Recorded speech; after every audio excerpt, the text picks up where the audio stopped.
संत एंसेल्म के बारे में पढ़ने जा रहे हैं। तो सबसे पहले हम ये देख लेते हैं कि इस टॉपिक से आज तक कौन सा क्वेश्चन आया हुआ है। वर्ष 2019 में जो है एक क्वेश्चन आया हुआ है, 4 नंबर का क्वेश्चन था और उसमें 60 शब्द में आपको उसको डिफाइन करना था। प्रश्न था, सत्ता मूलक तर्क क्या है, क्या ईश्वर की सत्ता सिद्ध करता है। What is ontological argument, does it prove the existence of God. ठीक है, ये क्वेश्चन एक साल पूछा हुआ है कि एग्जिस्टेंस ऑफ गॉड को जो है क्या यह डिफाइन करता है या प्रूव करता है। ठीक है, एक ही बार क्वेश्चन आया हुआ है 2018 से लेकर 2024 तक। इस पैटर्न में 7 साल तक हम मेंस लिख रहे हैं और ये 8वां मेंस होगा। अभी तक केवल एक ही क्वेश्चन पूछा है इससे, और एक ही क्वेश्चन बनता है। एक प्रश्न ये भी है कि क्या इससे और क्वेश्चन बन सकते हैं, तो और क्वेश्चन नहीं बनेगा। अगर संत एंसेल्म से आएगा तो केवल एक ही क्वेश्चन बनेगा। तो सबसे पहले हम इसको डिफाइन करने का प्रयास करेंगे कि सत्ता मूलक तर्क क्या है या ऑन्टोलॉजिकल आर्गूमेंट क्या है। प्रिय दोस्तों, पहले आप ये समझ लीजिए कि ये ऑन्टोलॉजिकल आर्गूमेंट है क्या। इसको अगर हम पहले समझ लेते हैं तो हमारी समस्याओं का क्या हो जाएगा, समाधान हो जाएगा। ठीक, तो देखते हैं, चलते हैं, शुरुआत करते हैं इसकी। ठीक है,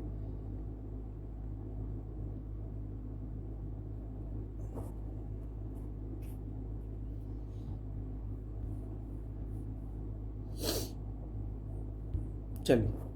तो सबसे पहले क्या है, सत्ता मूलक तर्क क्या है, पहले इसको जानना जरूरी है।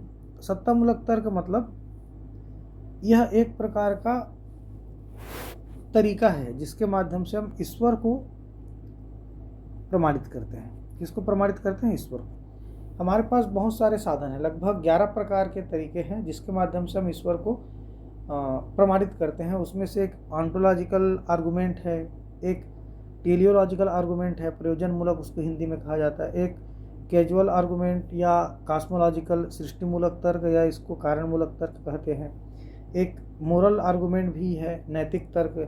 नैतिक तर्क मतलब हमें मान के चलते हैं कि पूरा जो ब्रह्मांड है किसी न किसी नैतिक माध्यम से चलता होगा और कोई न कोई इसको चलाता होगा। इस आधार पे हम ईश्वर को प्रमाणित करते हैं। ठीक है, हम कुल मिला के सत्तामूलक तर्क क्या है, इस प्रश्न का उत्तर ये होगा कि हम ईश्वर को प्रमाणित कैसे करते हैं, कैसे हम इसको क्या करेंगे, प्रमाणित करेंगे। ठीक, तो जो सत्तामूलक तर्क होता है, सत्तामूलक तर्क क्या करता है या ऑन्टोलॉजिकल आर्गूमेंट क्या करता है, कैसे प्रमाणित करता है, उसके प्रमाणित करने का तरीका क्या है। वह ईश्वर को जो है विचार के माध्यम से, किसके माध्यम से, विचार के माध्यम से या परिभाषा के माध्यम से सिद्ध करने का प्रयास करता है।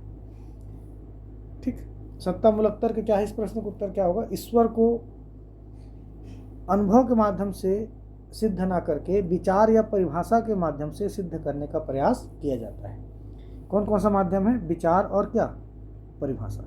अधिकांश लोगों ने ईश्वर को अनुभव के माध्यम से सिद्ध करने का प्रयास किया है, लेकिन सत्तामूलक तर्क में केवल विचार और परिभाषा के माध्यम से सिद्ध करने का प्रयास करते हैं। संत एंसेल्म जो है इन्होंने विचार और परिभाषा के आधार पर ही ईश्वर को प्रमाणित किया।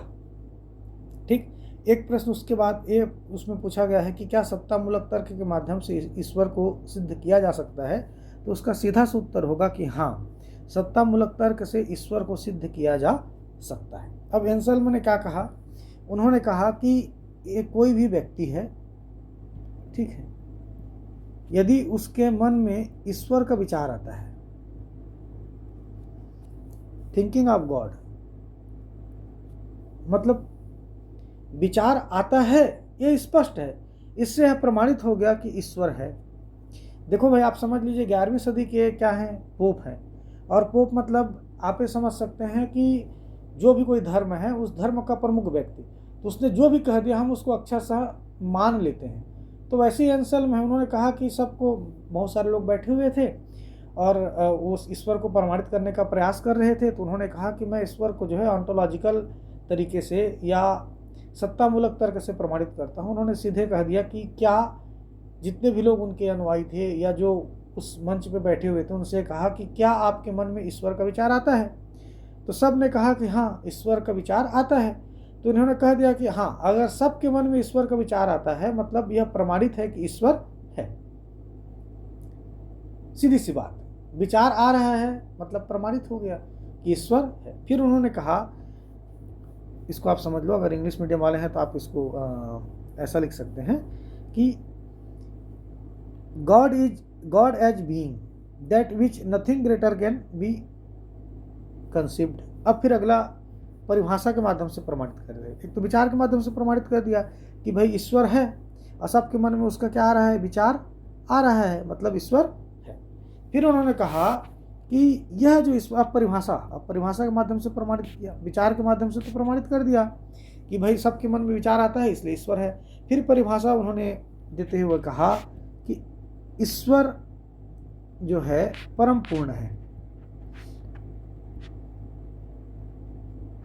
परम पूर्ण मतलब समझ रहे हैं ना, मतलब पूर्ण का मतलब क्या होता है, पूरा, लेकिन परम पूर्ण मतलब अंतिम पूर्ण, मतलब इससे कोई दूसरा पूर्ण नहीं हो सकता। तो उन्होंने कहा कि ईश्वर परम पूर्ण है, ये उसकी परिभाषा दे दी। अब चूंकि वो परिभाषा में स्वयं कह रहे हैं कि ईश्वर परम पूर्ण है, इसलिए ईश्वर परम पूर्ण है।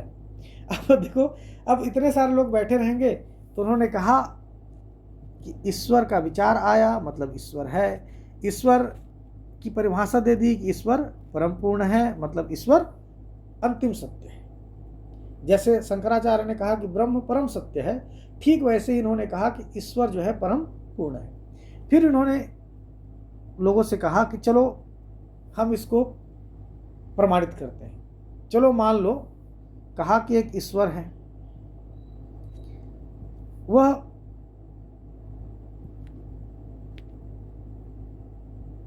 पूर्ण अस्तित्ववान है।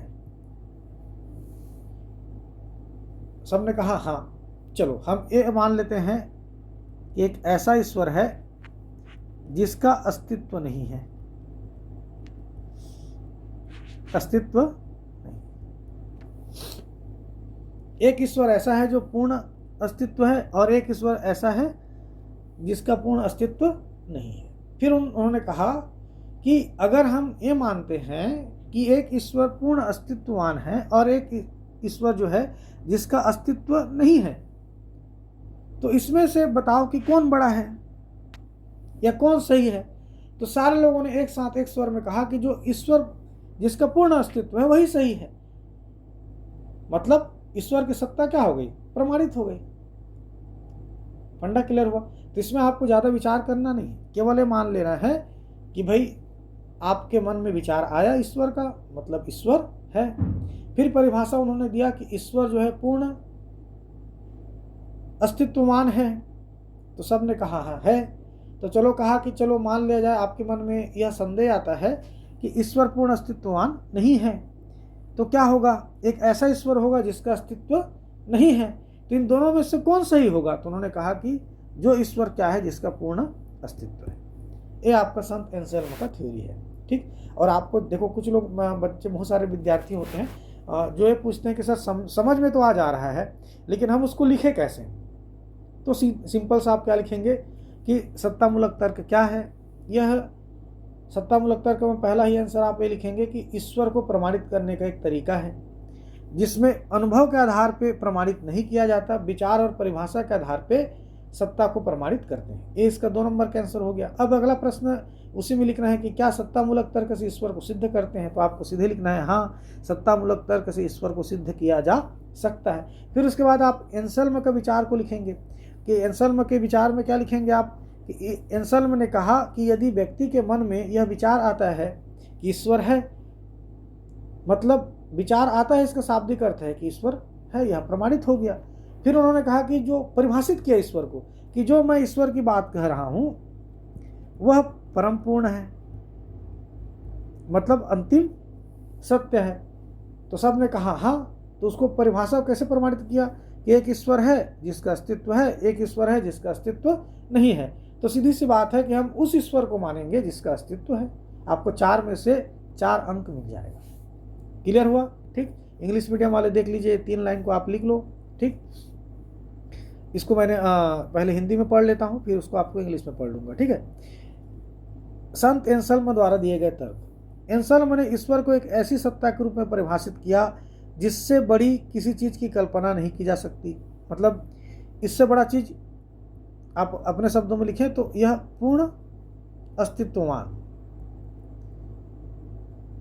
आप ऐसा भी लिख सकते हैं कि एंसल्म ने ईश्वर को पूर्ण अस्तित्ववान माना। फिर एंसल्म ने कहा कि यदि हम ऐसे ईश्वर की कल्पना करें जिसका अस्तित्व है और एक ऐसे ईश्वर की कल्पना करें जिसका अस्तित्व नहीं है, तो कौन सा ईश्वर अधिक महान होगा? तो सब लोगों ने एक स्वर में जवाब दिया कि हम उस ईश्वर को मानेंगे जिसका अस्तित्व है। क्यों?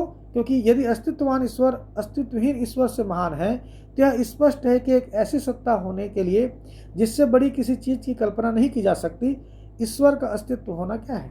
आवश्यक है। अतः ईश्वर का अस्तित्व होना चाहिए। ठीक। Saint Anselm defined God as a being than which nothing greater can be conceived. If we conceived of a God that has existence and a God that has not have existence, which would be greater?